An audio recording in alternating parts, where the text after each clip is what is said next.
আমি আজ থেকে তোমাদের ইতিহাসের ক্লাসটা নেব এবং তোমাদের step by step chapter wise আমি সমস্ত অধ্যায়গুলোকে করাবো।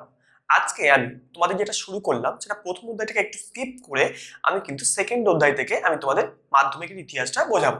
তোমরা সবাই খুব ভালো করে এই ক্লাসগুলোকে করবে এবং তোমাদের যদি কোথাও কোনো বুঝতে অসুবিধা হয় আমাকে অবশ্যই তোমরা জানাবে।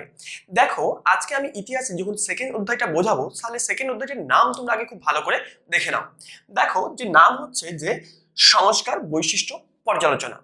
তাহলে সংস্কার, বৈশিষ্ট্য এবং পর্যালোচনা, এই সংস্কার মানে কি? একটা সামাজিক সংস্কার। চ্যাপ্টার দেখেই বোঝা যাচ্ছে যে এটা একটা সংস্কার নিয়ে। সংস্কার মানে হচ্ছে যে কি বলতো, একটা আগেকার দিনে যে সমস্ত পুরনো ধারণা ছিল সেই ধারণা থেকে বেরিয়ে এসে আমরা যখন একটা নতুন ভাবে সেই জিনিসটাকে আবার একটা ধারণা লাভ করি সেটাকে কি বলবো? আমরা সংস্কার বলবো। তাহলে তোমরা দেখবে আমরা ইংরেজরা কবে থেকে এসেছে, ধরো 19 শতকের আগে ইংরেজরা এসেছে এবং এই 19 শতকের মধ্যে বাংলা তথা ভারতের বিস্তীর্ণ অঞ্চলে এরা কিন্তু কি করেছে? নিজেদের সাম্রাজ্যকে প্রতিষ্ঠা করেছে এবং নিজেদের যখন সাম্রাজ্যকে প্রতিষ্ঠা করলো তখন এরাও দেখলো এবং আমাদের ভারতের জনগণ তথা বাংলার জনগণও দেখলো আমাদের সমাজে প্রচুর রকম কুসংস্কার আছে। সেই কুসংস্কারগুলো থেকে সমাজকে আমাদেরকে বের করতে হবে এবং শিক্ষা, সমাজ, সংস্কৃতি সবের মধ্যে কুসংস্কার ছিল এবং এইগুলো থেকে এরা সমাজটাকে কি করলো? আমাদের বের করে নিয়ে আসার চেষ্টা করলো, যে অন্ধকারময় যে যুগটা ছিল সেখান থেকে বের করে না চেষ্টা করলো সমাজটাকে। তাহলে একটা সমাজ উন্নত থেকে উন্নততর জায়গায় নিয়ে যেতে গেলে তাহলে কি করতে হবে? আমাদেরকে কুসংস্কার থেকে মুক্ত হতে হবে। আর সেই কুসংস্কার থেকে এরা কি করতে চাইলো? সমাজটাকে বের করতে চাইলো। এই জন্য এই মানে সমাজটাকে সংস্কার করতে চাইলো। এবং দেখো, এই সংস্কার এতটাই জরুরি, যদি সংস্কার যদি ঠিকমতো সমাজে না হয় তাহলে সমাজটা কি হয়ে যাবে? ভঙ্গুর হয়ে যাবে। তাহলে সমাজে ঠিকমতো কেউ বসবাস করতে পারবে না। সেই জন্য যুগ যুগ ধরে যখনই প্রয়োজন পড়েছে ভারত তথা পৃথিবীর অন্যান্য দেশও কি করেছে? সমাজটাকে সর্বদা পরিবর্তন করেছে। এবার দেখো যে আমাদের কি কি সমাজের সংস্কার হলো। দেখো, মানুষের বাক স্বাধীনতা, তারপরে হচ্ছে শিক্ষা, তারপরে হচ্ছে সামাজিক কুসংস্কার। এই সমস্ত জিনিসগুলো কিন্তু সামাজিক কুসংস্কারের মধ্যে কিন্তু অনেক কিছু আছে। শিক্ষার মধ্যেও দেখো, আমরা আগেকার দিনে যে ধরনের শিক্ষা আমরা গ্রহণ করতাম শুধুমাত্র প্রাচ্য শিক্ষা গ্রহণ করতাম, কিন্তু ইংরেজরা আসার পরে ওরা নিজেদের সুবিধার্থে আমাদের এই দেশে ইংরেজি এবং বিজ্ঞান শিক্ষাকেও কি করেছিল? প্রচলন করেছিল। এবং সেই জন্য মানে শিক্ষার সংস্কার হলো পাশ্চাত্য শিক্ষা এলো ভারতবর্ষের ক্ষেত্রে। এবং বলা হচ্ছে সামাজিক কুসংস্কার। সামাজিক কুসংস্কার কোনগুলো ছিল তোমরা আগেই দেখবে ক্লাস 8-এ তোমরা পড়েছিলে। কোনগুলো পড়েছিলে বলো তো?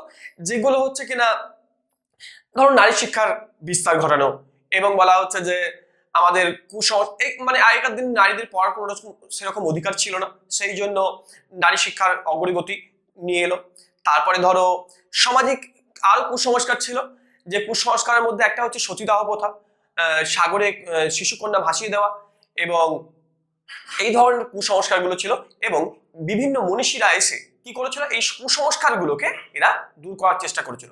সেই জন্য এই যে এত কিছু সমাজে কুসংস্কার থেকে বের করে নিয়ে আসার জন্য আমাদের এটা সম্পূর্ণটাই হয়েছিল 19 শতকে। সেই জন্য 19 শতককে আমাদের নবজাগরণের যুগ বলা হয়।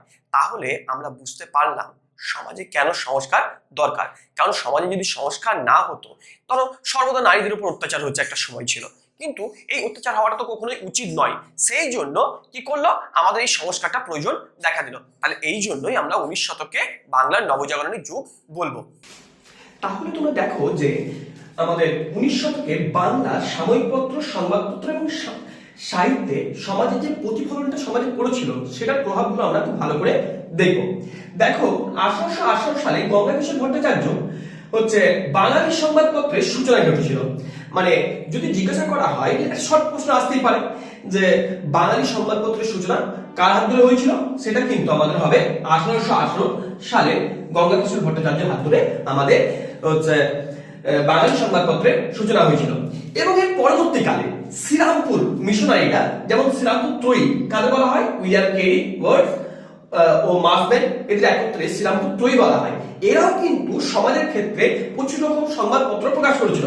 তাদের মধ্যে বিশেষ উল্লেখযোগ্য হচ্ছে, মানে এদের সৌজন্যে যেটা হয়েছিল সেটা হচ্ছে সাপ্তাহিক পত্রিকা সমাচার দর্পণ, মাসিক পত্রিকা হচ্ছে দিগদর্শন।